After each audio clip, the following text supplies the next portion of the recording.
स्रोत खोल्न नसकेको सम्पत्तिमा कर निर्धारण गरेर वैध बनाउन सकिने व्यवस्था सहित सम्पत्ति शुद्धिकरण सम्बन्धी विधेयक प्रतिनिधि सभामा पेश 19 वटा ऐन संशोधन गरिँदै। राष्ट्रपति निर्वाचन नजिकै गर्दा सत्तारूढ गठबन्धनभित्र अविश्वास चुलिँदै अङ्कगणितका कारण निर्णायक हुने भएपछि माओवादी केन्द्रको कदममा व्यापक चासो। काठमाडौँको गोङ्गबुमा 2 दिन अघि भएको घटनाबारे छानबिन गर्न सुरक्षा निकायलाई प्रधानमन्त्री दाहालको निर्देशन।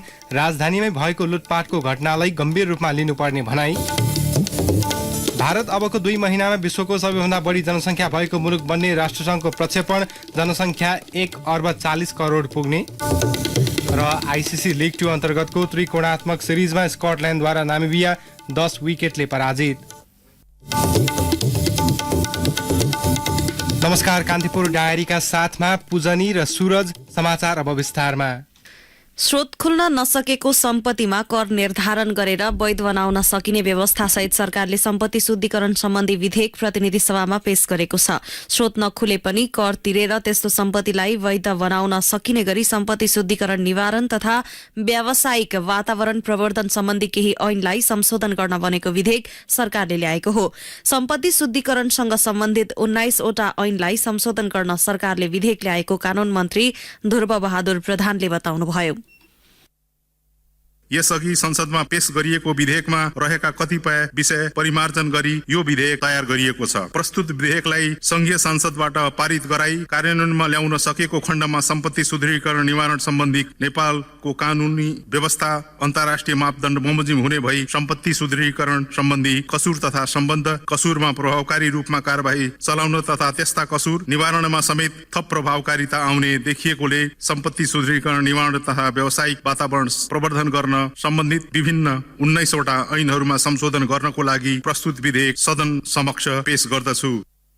विधेयकमा अपराधबाट आर्जित सम्पत्ति वैध बनाउने व्यवस्था नगरिएको मन्त्री प्रधानको भनाइ छ। सांसदले उठाएको प्रश्नबारे स्पष्टीकरण दिने क्रममा मन्त्री प्रधानले स्वयं कर घोषणा गरेर अपराधबाट आर्जित सम्पत्ति वैध बनाउने व्यवस्था नराखिएको बताउनुभयो।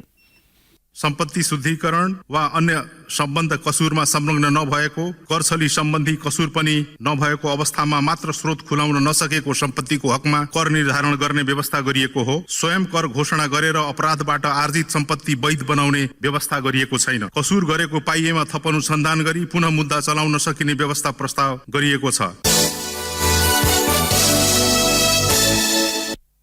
विधेयकमा स्रोत नखुलेको सम्पत्तिमा कर तिरेर वैध सम्पत्तिपछि कुनै कसुरबाट प्राप्त भएको देखिएमा मुद्दा चलाउन सकिने प्रावधान समेत राखिएको छ। सरकारले उद्योग व्यवसाय सञ्चालन, विदेशी लगानी, निकासी, पैठारी नियन्त्रण, मालपोत लगायत विषयलाई सम्बन्धित ऐनका प्रावधान संशोधन गर्न सरकारले सो विधेयक ल्याएको हो। गत मंसिर 4 मा सम्पन्न निर्वाचनपछि गठित प्रतिनिधि सभामा पेश भएको सम्पत्ति शुद्धिकरण सम्बन्धी विधेयक पहिलो विधेयक हो।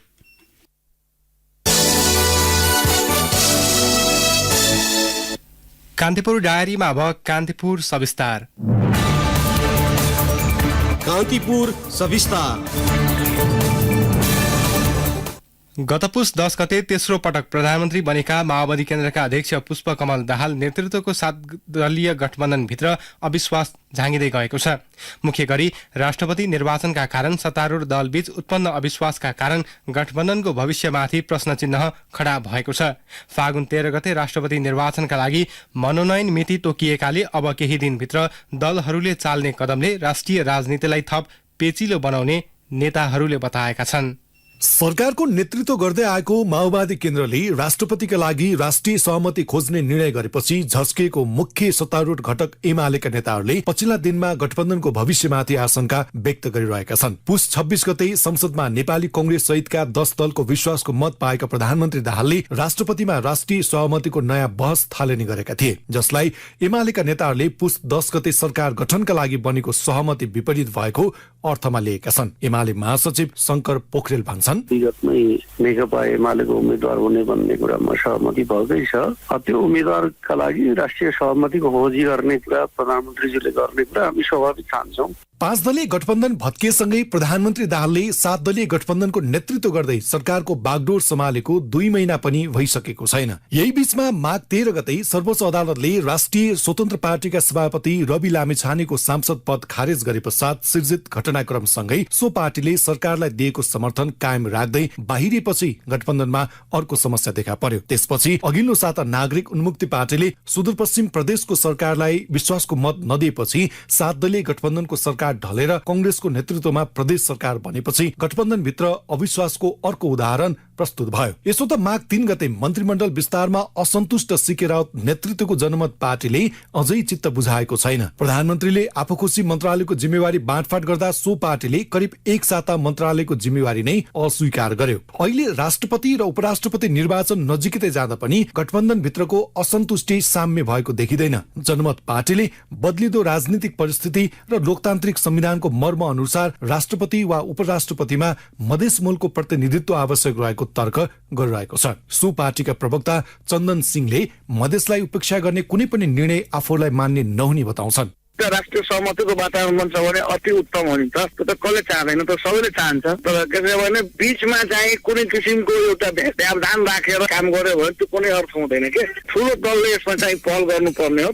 राष्ट्रपति निर्वाचन आउन 3 साता बाँकी रहँदा भावी राष्ट्रपति प्रतिको चासो बढ्दै जाँदा दलहरू बीचको रस्साकसी पनि बाक्लिँदैछ। प्रतिनिधि सभाको पहिलो दल नेपाली कंग्रेस सत्तारूढ गठबन्धनका दलहरूको सहयोगमा राष्ट्रपति लिने दाउमा देखिन्छ। सार्वजनिक अभिव्यक्ति हेर्दा कंग्रेस नेताहरूले राष्ट्रपति पदलाई प्रतिष्ठाको विषय बनाइरहेका छन्। कंग्रेस नेता प्रदीप पौडेलले प्रतिनिधि सभाको बुधबारको बैठकमा भने, प्रधानमन्त्री भन्दा पनि माथि सुपर प्रधानमन्त्री भएर जुन फूर्ति प्रस्तुत गरिएको थियो आज किन सुस्त छ? किन बालकोट र बालुवाचारको दौड एकदमै व्यापक बढेको छ? त्यसकारण हामीलाई थाहा छ यहाँ राष्ट्रपति चाहिएको होइन, यहाँ रबर स्ट्याम्प राष्ट्रपति चाहिएको छ। यहाँ आफ्नै घरमा लालमोहर ल्याएर राखिदिने राष्ट्रपति चाहिएको छ। आवश्यकता पर्यो भने सचिव पनि लुकाइदिने राष्ट्रपति चाहिएको छ। त्यस्तो राष्ट्रपतिको प्रतिवादमा कांग्रेस उत्रिँदै गर्दा कांग्रेसले ढोक्सा थापेको भनेर मानिन्छ भने हामी त्यो ढोक्सा राम्रोसँग थाप्न तयार छौं। राष्ट्रपतिका लागि माओवादी केन्द्रले अघि सारेको राष्ट्रिय सहमतिको अवधारणाले सबैभन्दा बढी रुष्ट एमाले बनेको छ। तर उच्चस्तरीय राजनीतिक संयन्त्रको बैठकमा सत्तारूढ दल जनता समाजवादी पार्टी जसपा, नागरिक उन्मुक्ति पार्टी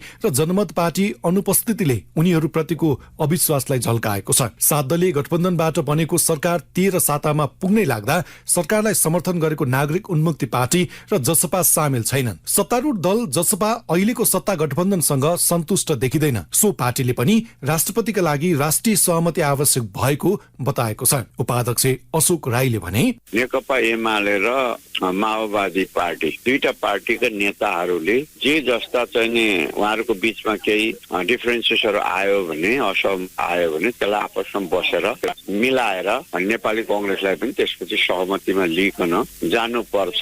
सरकार बनाउने र बिगार्ने लुकामारी चाहिँ धेरै खेल्नु हुँदैन। यो जनताको निम्ति चाहिँ नि स्वीकार्य कुरा हुने मैले चाहिँ देख्दिनँ। सरकारले राम्रो ढंगले काम गरोस् भन्ने चाहिँ नि हाम्रो चाहना हो। दलहरू बीच उत्पन्न अविश्वासले गठबन्धन भत्किने आशंका गरिरहँदा माओवादी केन्द्रकै नेताहरूले भने त्यो अवस्था नभएको बताएका छन्। माओवादी केन्द्रका प्रवक्ता कृष्णबहादुर महराले भने, हामी साझा उम्मेदवार खोजीमा छौँ, त्यति हो। तपाईहरू साझा उम्मेदवारको खोजीमा छौं भन्दै गर्दाखेरि तपाईकै सत्तारूढ गठबन्धन एमाले तपाईहरूको कुरा मानिरहेको छैन नि, होइन? त्यो नमान्ने मानौँ न, हामी कोसिस गर्दैछौँ। राष्ट्रपतिमा राष्ट्रिय सहमति गर्ने विषयमा तपाईहरुबीच तिक्तता बढेको हो? अहिले बढेको छैन, अहिले बढिसकेको होइन। त्यो अर्गत मात्रै होइन। राष्ट्रपति निर्वाचन नजिकै जाँदा भू राजनीतिकको चासो समेत मुखरित भइरहेका छन्। नेपाल भ्रमणमा आएर फर्किएका भारतीय विदेश सचिव विनय मोहन क्वात्राले दलका नेताहरूसँग राष्ट्रपति निर्वाचन र गठबन्धनको भविष्यबारे गरेका संवादहरूले भू राजनीतिक चासो प्रष्ट पारेको छ। दलका नेताहरूले नेपालको राष्ट्रपति पदका लागि विदेशीको अनावश्यक चासो प्रकट भएको भन्दै आपत्ति जनाएका छन्। बुधबार प्रतिनिधि सभा बैठकमा राष्ट्रिय जनमोर्चाका अध्यक्ष चित्रबहादुर केसीले भने, नेपालमा अहिले चर्चाको विषय छ राष्ट्रपति कसलाई बनाउने भन्ने। त्यस सिलसिलामा शक्ति राष्ट्रहरूले यहाँ चाहिँ राष्ट्रपतिको चुनावमा अप्रत्यक्ष रूपले हुने गर्थ्यो। अहिले त तपाईँ चाहिँ नि प्रत्यक्ष रूपले नि तपाईँ चाहिँ यहाँ आफ्नो देशको अनुकूलको चाहिँ मान्छे राष्ट्रपति बनाउने जुन खालको खेल खेलिरहेछ यसले नेपालको स्वाभिमान, नेपालको राष्ट्रियता र सार्वभौम अखण्डतामाथि तपाईँ चाहिँ दखल भइरहेको छ। हामीलाई लाज लाग्दैन कि तपाईँ चाहिँ विदेशी शक्ति राष्ट्रका चाहिँ मान्छेहरू आउँदा लम्पसार परेर उनीहरूको आशीर्वादबाट हामीले आफ्नो चाहिँ दुनो सजाउने काम जुन गरिरहेका छौँ यसले तपाईँ चाहिँ वास्तवमा राष्ट्रको स्वाभिमान, राष्ट्रको इज्जत, राष्ट्रको सार्वभौमतामाथि नै खलल चाहिँ पार्ने चाहिँ काम भइरहेको छ। राष्ट्रपति निर्वाचनका लागि संघीय संसद र प्रदेशसभा सांसदले मत दिने र अहिलेको अङ्क गणित हेर्दा माओवादी केन्द्र निर्णायक हुने अवस्था विद्यमान छ। त्यसकै फाइदा उठाउँदै आफू अनुकूलको राष्ट्रपति निर्वाचित गराउने माओवादी केन्द्रको रणनीतिले सत्ता गठबन्धनको भविष्यमाथि प्रश्न उठाएको छ। रेडियो कान्तिपुरका लागि सन्तोष गन्धर्व। कान्तिपुर सविस्ता।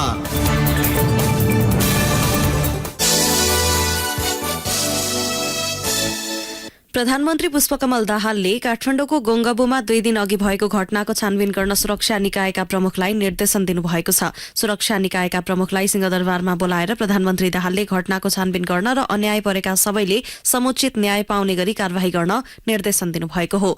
मुलुकको राजधानीमा यस प्रकृतिका घटनालाई राज्यले गम्भीर रूपमा लिनुपर्ने भन्दै वहाँले घटनाको पृष्ठभूमि कारणबारे अनुसन्धान गरी त्यसमा दोषीलाई कार्यवाही गर्न निर्देशन दिनुभएको हो। ट्राफिक जरिवानालाई लिएर अस्ति सोमबार यातायात व्यवसायी र मजदूरको प्रदर्शन भड्किएपछि गोङ्गबु बस पार्क स्थित लोत्से मलमा लुटपाट भएको थियो। प्रदर्शनकारीले पसल तोडफोड गरेर मोबाइल लगायत सामग्री लुटेका थिए। त्यस्तै प्रदर्शनका क्रममा प्रहरीको भ्यान र अन्य भवनमा समेत तोडफोड भएको थियो। छलफलमा नेपाल प्रहरी, सशस्त्र प्रहरी बल र राष्ट्रिय अनुसन्धानका प्रमुखले बस पार्क क्षेत्रमा केही विवाद भए पनि अप्रिय घटना होला भनेर आफूहरूले पूर्वानुमान नगरेको बताएका थिए। सो घटनामा 33 जना प्रहरी घाइते भएको, शान्ति सुरक्षाको पूर्वानुमान गर्न नसकिएको, प्रहरीको सावधानीका कारण मानवीय क्षति नभएको र विवादकै बीच लुटेरा समूहले फाइदा उठाएको प्रारम्भिक अनुसन्धानले देखाएको सुरक्षा निकायका प्रमुखले प्रधानमन्त्री दाहाल समक्ष ब्रिफिङ गरेका थिए। यसैबीच घटनाको छानबिन गर्न नेपाल प्रहरीका एसएसपीको नेतृत्वमा समिति गठन गरिएको समेत सुरक्षा निकायका प्रमुखले प्रधानमन्त्री दाहाललाई ब्रिफिङ गरेका थिए। प्रहरीले नयाँ बस पार्क स्थित लोत्से मलमा प्रवेश गरेर लुटपाट गरेको आशंकामा 4 जना पक्राउ गरेर अनुसन्धान प्रक्रिया अगाडि बढाएको छ। कान्तिपुर डायरीमा अब ब्रेकको पालो। अब बाँकी प्रसंग। प्रमुख प्रतिपक्षी नेपाली कांग्रेसले फौजदारी अपराधको आरोपमा पक्राउ परी पूर्वपक्षका लागि थुनामा गएका सांसदलाई निलम्बन गर्नुपर्ने प्रस्ताव गरेको छ। प्रतिनिधि सभा नियमावली मस्यौदा समितिको बैठकमा कांग्रेसका प्रमुख सचेतक रमेश लेखकले पूर्वपक्षका लागि थुनामा गएपछि सांसदलाई निलम्बन गर्नुपर्ने प्रस्ताव गर्नुभएको हो। सांसद लेखकले हिरासतमा रहँदा र अर्धन्यायिक निकायले थुनामा पठाउँदा निलम्बन गर्न नहुने र पूर्वपक्षका लागि थुनामा गए निलम्बन गरिनुपर्ने प्रस्ताव राख्नु भएको हो। यसअघि गत शुक्रबार बसेको प्रतिनिधि सभा नियमावली मस्यौदा समितिको बैठकमा कांग्रेस, माओवादी केन्द्र, राष्ट्रिय स्वतन्त्र पार्टी र नेकपा एकीकृत समाजवादीको विरोधका बीच सांसदको सेवा सुविधा स्थगित हुने गरी पद कायम रहनेमा सहमति जुटेको थियो। सो सहमतिपछि कसैले अपराधीलाई बचाउन खोजेको तथा कसैले जेल हाल्न खोजेको जस्तो देखिएको कांग्रेसका प्रमुख सचेतक लेखकले बताउनुभयो। जसपा, लोसपा, नागरिक उन्मुक्ति र जनमोर्चा र केही स्वतन्त्र सांसदले भने सांसदलाई थुनामा पठाउँदा निलम्बन गर्न नहुने बताएका थिए।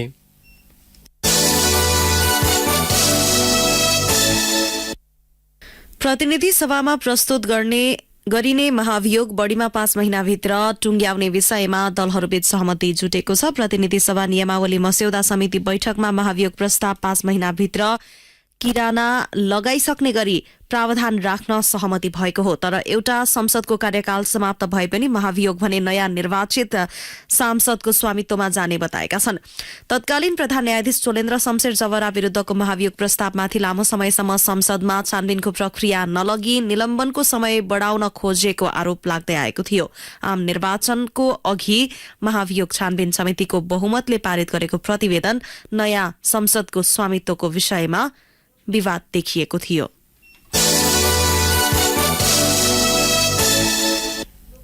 नेपालमा बालबालिकामा पनि क्यान्सरको जोखिम रहेको पाइएको छ। वार्षिक रूपमा करिब 1500 जना बालबालिकामा क्यान्सर देखिने गरेको सरकारी तथ्याङ्कले देखाएको छ।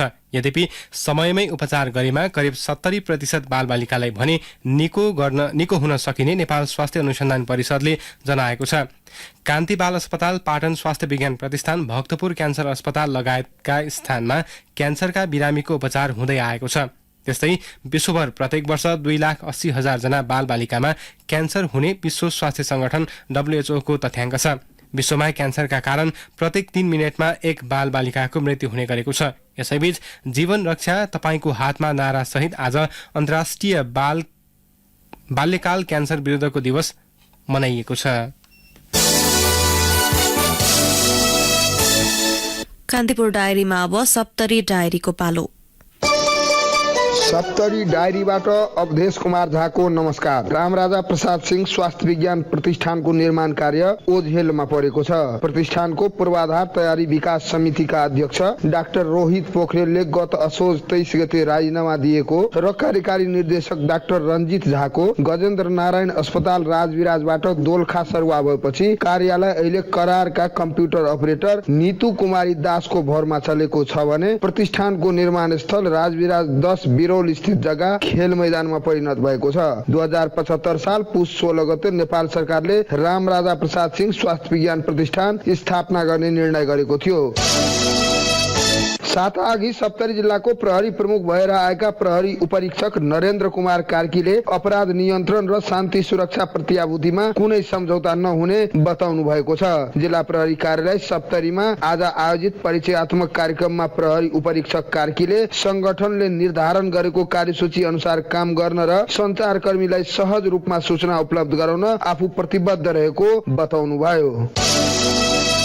कृत्य कागजात पेश गरी नेपाली नागरिकता लिएको आरोपमा सप्तरी प्रहरीले 1 जनालाई नियन्त्रणमा लिएको छ। तात्कालीन फतेपुर गाविस वडा नम्बर 3 ठेगाना लेखी कृत्य कागजात पेश गरी नेपाली नागरिकता लिएकी अनिता नेपालीलाई नियन्त्रणमा लिएको हो। जिल्ला प्रशासन कार्यालयमा राहदानी बनाउन आउँदा उनको नागरिकतामा रहेको विवरण प्रशासन कार्यालयको रेकर्डसँग नमिलेपछि उनलाई नियन्त्रणमा लिएको जिल्ला प्रहरी कार्यालय सप्तरीका प्रवक्ता नरेश कुमार सिंहले जानकारी दिनुभयो। जिल्ला प्रशासन कार्यालय सप्तरीमा बिचौलियाको काम गर्ने गरेको आरोपमा छिन्नमस्ता गाउँपालिका 5 का नारायण शर्मालाई प्रहरीले पक्राउ गरेको छ। प्रशासन कार्यालयमा राष्ट्र सेवक कर्मचारीको काममा बाधा विरोध गरेको आरोपमा उनलाई पक्राउ गरेको प्रहरीले जनाएको छ। अवस्थ सप्तरी डायरी आजलाई यति नै। अवधेश कुमार झा बिदा माग्छु। नमस्कार। जिल्ला डायरीपछि कान्तिपुर डायरीमा पुनः ब्रेकको पालो। कान्तिपुर डायरीमा अब आर्थिक समाचार। लघुवित्त वित्तीय संस्थाले ग्राहकबाट लिएको अतिरिक्त शुल्क 1 अर्ब 60 करोड रुपैयाँ एक साताभित्र सम्बन्धित ग्राहकलाई फिर्ता दिने सहमति भएको छ। उपप्रधान एवं अर्थमन्त्री विष्णु प्रसाद पौडेल, राष्ट्रबैंकका डेपुटी गभर्नर, नेपाल लघुवित्त बैंकर्स संघ, लघुवित्त संघ नेपाल लगायतको बैठकमा लघुवित्तले सेवा शुल्क बापत ग्राहकसँग लिएको अतिरिक्त शुल्क 1 साताभित्र सम्बन्धित ग्राहकलाई फिर्ता दिने सहमति भएको हो। लघुवित्तले वार्षिक 1.5% भन्दा बढी सेवा शुल्क नलिने सहमति पनि बैठकमा भएको छ। त्यसैगरी एउटा ग्राहकले 1 भन्दा बढी लघुवित्त वित्तीय संस्थाबाट ऋण लिन नपाउने व्यवस्थाको प्रभावकारी कार्यान्वयन मिलाउने सहमति पनि भएको अर्थ मन्त्रालयले जनाएको छ। यस्तै परिस्थितिजन्य कारणले ऋण लिन नसकेका ग्राहकको विवरण 1 महिनाभित्र तयार पार्ने र त्यस्ता ग्राहकलाई ग्राहक संरक्षण कोषको रकमबाट आवश्यक व्यवस्थापन गर्ने सहमति भएको छ। अर्थमन्त्री पौडेलले लघुवित्त संस्थाले अर्थतन्त्र, रोजगारी, कर, वित्तीय साक्षरता र सामाजिक क्षेत्रमा गरेको योगदान तथा यस क्षेत्रमा देखा परेको समस्या समाधान गर्न अध्ययन गरी प्रतिवेदन पेश गर्न राष्ट्रबैंकलाई निर्देशन दिनुभयो। कृषि तथा पशुपक्षी विकास मन्त्रालयले रासायनिक मल खरिदका लागि थप 7 अर्ब 73 करोड रुपैयाँ बजेट माग गरेको छ। धानबालीका लागि मल अभाव हुन नदिन थप 7 अर्ब 73 करोड रुपैयाँ बजेटको सुनिश्चितता गरिदिन अर्थ मन्त्रालयलाई पत्राचार गरिएको कृषि मन्त्रालयका प्रवक्ता प्रकाश कुमार सञ्जेलले बताउनुभयो। बजेट वक्तव्यको 15 अर्ब बाहेक अर्थले श्रावणमा थप 16 अर्बको स्रोत सुनिश्चितता गरेको थियो। कृषि मन्त्रालयका प्रवक्ता सञ्जेलका अनुसार G2G सहित हाल हालसम्म 3,29,000 टन मल खरिद भइसकेको छ। तीमध्ये 1,60,000 टन आयात भइसकेको छ। आयातित मल मध्ये 1,44,000 टन बिक्री भइसकेको तथा 1,69,000 टन मल आउने क्रममै रहेको प्रवक्ता सञ्जेलले जानकारी दिनुभयो। त्यस्तै आगामी आर्थिक वर्ष 2080-81 मा विनियोजन हुने बजेटबाट चालू आर्थिक वर्षमै खरिद प्रक्रिया शुरू गर्ने समेत तयारी भइरहेको उहाँको भनाइ छ। कृषि मन्त्रालयका अनुसार चालू आर्थिक वर्षका लागि विनियोजित रकम 15 अर्ब मध्ये 12 अर्ब 75 करोड़ खर्च भइसकेको छ। सरकारी अनुदानको मल कृषि सामग्री कम्पनी र साल्टले खरिद बिक्री गर्दै आइरहेका छन्।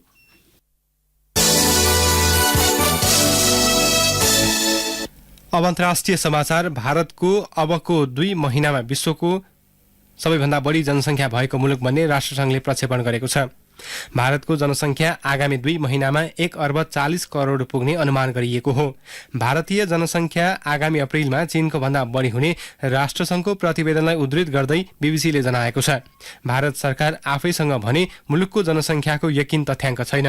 भारतीय सरकारले सन् 2021 मा गर्ने भनिएको जनगणना कोरोना महामारीका कारण प्रभावित भएको थियो। भारत सरकारको प्राविधिक तथा व्यवस्थापकीय समस्याका कारण तत्कालै जनगणनाको सम्भावना अझै नरहेको रोयटर्सले उल्लेख गरेको छ। जनगणना नहुँदा भारतमा रोजगारी, घरबार, साक्षरताको दर, बसाइसराईको अवस्था, नवजात शिशु मृत्युदरको तथ्याङ्क अभाव छ। तथ्याङ्कको अभावमा भारतको सामाजिक तथा आर्थिक योजना निर्माणमा असर परिरहेको छ। 10 वर्ष अगाडिको जनगणनाका आधारमा नयाँ योजना बनाउनु पर्ने बाध्यताका कारण भारत सरकारका योजना प्रभावकारी हुन नसकेको भन्दै आलोचना भइरहेका छन्। अब खेल समाचार। आईसीसी विश्वकप लीग 2 अन्तर्गतको त्रिकोणात्मक एक दिवसीय अन्तर्राष्ट्रिय सिरिजमा स्कटल्याण्डले नामिबियालाई 10 विकेटले पराजित गरेको छ। जितसँगै स्कटल्याण्ड 48 अङ्क सहित 3 खेल अगावै लीग 2 को विजेता बनेको छ। 154 रनको लक्ष्य स्कटल्याण्डले 22.1 ओभरमा बिना विकेटको क्षतिमा पूरा गर्यो। स्कटल्याण्डको जितमा ओपनर जर्ज मुन्सेले शानदार शतक प्रहार गरे। उनले 61 बलमा 12 चौका र 7 छक्का प्रहार गर्दै 103 रनको शतकीय इनिङ्स खेले। यस्तै केली कोटजरले 72 बलमा 7 चौका प्रहार गर्दै अविजित 46 रन जोडे। त्यसअघि कृतिपुर स्थित त्रिवी क्रिकेट मैदानमा स्कटल्याण्डले टस जितेर फिल्डिङ रोजेपछि ब्याटिङ थालेको नामिबियाले 39.2 ओभरमा अल आउट हुँदै 153 रन बनाएको थियो। सिरिजमा नामिबियाको यो लगातार दोस्रो हार हो। यसअघि हिजो भएको खेलमा नामिबिया नेपालसँग 2 विकेटले पराजित भएको थियो। नामिबिया 32 खेलबाट 37 अङ्क सहित तालिकाको तेस्रो स्थानमा छ। मच्छिन्द्र फुटबल क्लब सर्लाहीमा जारी राजर्षि जनकप फुटबल प्रतियोगिताको सेमी फाइनलमा प्रवेश गरेको छ। बागमती नगरपालिका स्थित स्वर्गीय सन्तोष श्रेष्ठ स्मृति खेल मैदानमा आज भएको क्वार्टर फाइनलमा आयोजक बागमती युवा क्लबलाई टाई ब्रेकरमा 5-3 गोल अन्तरले हराउँदै मच्छिन्द्रले सेमी फाइनलमा स्थान पक्का गर्यो। निर्धारित समयमा दुवै टोलीले समान 1-1 गोल गरेपछि खेलको निर्णय टाई ब्रेकरबाट गरिएको थियो। मच्छिन्द्रले अब सेमी फाइनलमा ललितपुरको चर्च बोयज युनाइटेडसँग पर्सि शुक्रबार प्रतिस्पर्धा गर्नेछ। प्रतियोगिता अन्तर्गत भोलि हुने पहिलो सेमी फाइनलमा सङ्कटा क्लब र जावलाखेल युथ क्लब बीच प्रतिस्पर्धा हुनेछ। यता विदेशी टोली एभिनियर एफसी क्यामरून मकवानपुरमा जारी शहीद स्मृति स्थानीय तह अन्तर्राष्ट्रिय फुटबल प्रतियोगिताको सेमी फाइनलमा प्रवेश गरेको छ। हेटौडा स्थित पिप्ले क्याम्पा रंगशालामा वीरगञ्ज युनाइटेडलाई 2-0 गोल अन्तरले पराजित गर्दै एभिनियर एफसीले शीर्ष 4मा स्थान पक्का गर्यो। एभिनियर एफसीको जितमा यानिक योहाना र सावाले समान 1-1 गोल गरे। प्रतियोगिता अन्तर्गत भोलि हुने खेलमा 2 विभागीय टोली त्रिभुवन आर्मी क्लब र एपीएफ क्लब बीच प्रतिस्पर्धा हुनेछ। अन्त्यमा प्रमुख प्रसंग पुनः एकपटक। स्रोत खुल्न नसकेको सम्पत्तिमा कर निर्धारण गरेर वैध बनाउन सकिने व्यवस्था सहित सम्पत्ति शुद्धिकरण सम्बन्धी विधेयक प्रतिनिधि सभामा पेश। 19 वटा ऐन संशोधन गरिँदै। राष्ट्रपति निर्वाचन नजिकै गर्दा सत्तारूढ गठबन्धनभित्र अविश्वास चुलिँदै अङ्कगणितका कारण निर्णायक हुने भएपछि माओवादी केन्द्रको कदममा व्यापक चासो। काठमाडौँको गोङ्गबुमा 2 दिन अघि भएको घटनाबारे छानबिन गर्न सुरक्षा निकायलाई प्रधानमन्त्री दाहालको निर्देशन। राजधानीमै भएको लुटपाटको घटनालाई गम्भीर रूपमा लिनुपर्ने भनाई। भारत अबको 2 महिनामा विश्वको सबैभन्दा बढी जनसङ्ख्या भएको मुलुक बन्ने राष्ट्रसङ्घको प्रक्षेपण। जनसङ्ख्या 1 अर्ब 40 करोड पुग्ने। र आईसीसी लीग 2 अन्तर्गतको त्रिकोणात्मक सिरिजमा स्कटल्याण्डद्वारा नामिबिया 10 विकेटले पराजित। अवस्था यिनै प्रसङ्गसँगै कान्तिपुर डायरीको यो बुलेटिन अहिलेलाई यहीँ सकिन्छ। उजनी र सूरज बिदा हुन्छौँ। नमस्कार।